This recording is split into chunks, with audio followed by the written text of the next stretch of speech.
महाभारत से जुड़े हर व्यक्ति को कठिन प्रश्नों का सामना करना ही पड़ा। भगवान श्री कृष्ण भी इससे अछूते नहीं थे। महाभारत के संबंध में हम सबके मन में भी कुछ प्रश्न उठते हैं। ऐसे ही कुछ प्रश्न उद्धव जी ने भगवान श्री कृष्ण से पूछे थे और उन प्रश्नों को भगवान श्री कृष्ण ने सरलता से जवाब दिए थे, जिससे उद्धव जी की मन की सारी शंकाएं मिट गई थी। उद्धव जी भगवान श्री कृष्ण के सारथी भी थे और एक सच्चे मित्र भी। एक दिन उद्धव जी ने श्री कृष्ण से कहा, हे माधव, मेरा मन बहुत बेचैन है। कुछ प्रश्न हैं जो मेरे मन को बेचैन किए हुए हैं। मैं आज तक आपकी लीलाओं को समझ नहीं पाया केशव। आपके उपदेश कुछ और थे और व्यक्तिगत जीवन कुछ और। हे माधव, मेरे प्रश्नों का उत्तर देके मेरी मन की व्यथा को शांत कर दीजिए। श्री कृष्ण ने कहा, पूछो उद्धव, जो भी प्रश्न तुम्हारे मन में है वो पूछो। उद्धव का पहला प्रश्न था, हे माधव, सच्चा मित्र कौन होता है? श्री कृष्ण ने उत्तर दिया, सच्चा मित्र वो होता है जो आवश्यकता पड़ने पर बिना मांगे ही अपने मित्र की सहायता करता है। इस पर उद्धव ने कहा, हे केशव, आप तो पांडवों के प्रिय मित्र थे, परंतु क्या आपको नहीं लगता कि आपने जो सच्चे मित्र की परिभाषा दी थी, आपने उस परिभाषा के अनुसार कार्य ही नहीं किया? यदि किया होता तो उस दिन युधिष्ठिर को दैत्य कीड़ा से अवश्य रोका होता। यदि आपने उन्हें नहीं रोका तो आप कम से कम उन्हें जिता ही देते। आप भाग्य को पांडवों के पक्ष में जरूर मोड़ सकते थे, उन्हें रोक सकते थे केशव। जब वह एक के बाद एक सब कुछ दांव पर लगा रहे थे, आप युधिष्ठिर को रोक सकते थे माधव। जब उन्होंने अपने भाइयों को यहाँ तक कि अपनी पत्नी को भी दांव पर लगा दिया, आपने ऐसा क्यों नहीं किया केशव? आपने तो तब हस्तक्षेप किया जब द्रौपदी लगभग अपना सील खो रही थी। तब आपने उसे वस्त्र देकर द्रौपदी के सील को बचाने का दावा किया। लेकिन आप यह दावा भी कैसे कर सकते हैं जब दुशासन घसीट कर भरी सभा में लाता है और इतने सारे लोगों के सामने निर्वस्त्र करने के लिए छोड़ देता है? एक स्त्री का सील क्या बचा, आपने क्या बचाया केशव? अगर आपने संकट के समय में अपनों की मदद नहीं की तो आपको आपाद बांधव कैसे कहा जा सकता है? बताइए ना केशव, आपने संकट के समय में मदद नहीं की तो क्या फायदा? क्या यही धर्म है? इन प्रश्नों को पूछते पूछते उद्धव का गला रुंध गया और उनकी आंखों से आंसू बहने लगे। ये अकेले उद्धव के प्रश्न नहीं हैं। महाभारत पढ़ते समय हर एक के मस्तिष्क में ये सवाल उठते हैं। उद्धव ने हम लोगों की ओर से ही श्री कृष्ण से उपयुक्त प्रश्न किए। भगवान श्री कृष्ण मुस्कुराते हुए बोले, प्रिय उद्धव, ये सृष्टि का नियम है कि विवेकवान ही जीतता है। उस समय दुर्योधन के पास विवेक था, धर्मराज के पास नहीं। यही कारण रहा कि धर्मराज पराजित हुए। उद्धव को हैरान परेशान देखकर कृष्ण आगे बोले, दुर्योधन के पास जुआ खेलने के लिए पैसे और धन तो बहुत था, लेकिन उसे पासों के खेल खेलना नहीं आता था। इसलिए उसने अपने मामा शकुनी की दैत्य कीड़ा में के लिए उपयोग किया।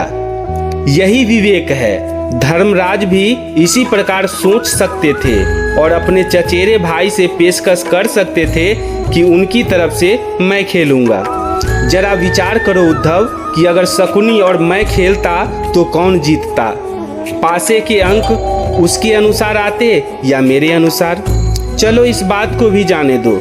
उन्होंने मुझे खेल में शामिल नहीं किया, इस बात के लिए उन्हें माफ किया जा सकता है, लेकिन उन्होंने विवेक शून्यता से एक और बड़ी गलती की, और वो यह है कि उन्होंने मुझसे प्रार्थना की कि मैं तब तक सभा कक्ष में ना आऊं जब तक कि मुझे बुलाया ना जाए, क्योंकि वो अपने दुर्भाग्य से खेल मुझसे छुपकर खेलना चाहते थे। वे नहीं चाहते थे कि मुझे मालूम पड़े कि वो जुआ खेल रहे हैं। इस प्रकार उन्होंने मुझे अपनी प्रार्थना से बांध दिया। मुझे सभा कक्ष में आने की अनुमति नहीं दी। इसके बाद भी कक्ष के बाहर इंतजार कर रहा था कि कब कोई मुझे बुलाता है। भीम, अर्जुन, नकुल और सहदेव सब मुझे भूल गए, बस अपने भाग्य और दुर्योधन को कोसते रहे। अपने भाई के आदेश पर जब दुशासन द्रौपदी को बाल पकड़कर घसीटता हुआ सभा कक्ष में लाया, द्रौपदी अपनी सामर्थ्य के अनुसार जूझती रही, तब भी उसने मुझे नहीं पुकारा। उसकी बुद्धि तब जागृत हुई जब दुशासन ने उसे निर्वस्त्र करना प्रारंभ किया।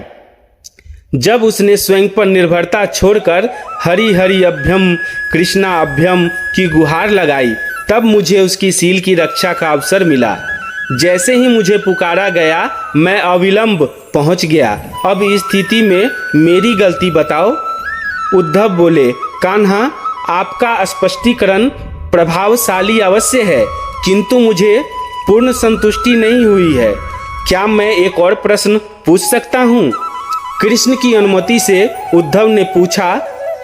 इसका अर्थ यह हुआ कि आप तभी आओगे जब आपको बुलाया जाएगा। क्या संकट से घिरे अपने भक्त की मदद करने आप स्वतः नहीं आओगे? कृष्ण मुस्कुराए। उद्धव, इस सृष्टि में हरेक का जीवन उसके स्वयं के कर्म फल के आधार पर संचालित होता है।